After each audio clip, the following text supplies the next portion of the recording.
துதியின் ஆடை அணிந்து துயரம் எல்லாம் மறந்து துதித்து மகிழ்ந்திருப்போ, தூயவரில் மகிழ்ந்திருப்போ. துதியின் ஆடை அணிந்து துயரம் எல்லாம் மறந்து துதித்து மகிழ்ந்திருப்போ, நம் தூயவரில் மகிழ்ந்திருப்போ.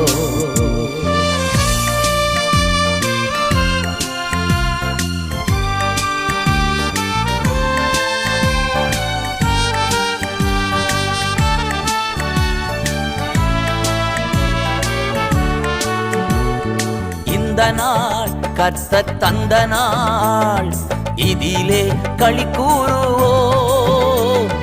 இந்த நாள் கர்த்தர் தந்த நாள், இதிலே களி கூறுவோம். புலம்பல் இல்ல, இனி அழுகை இல்ல, இன்று புசித்து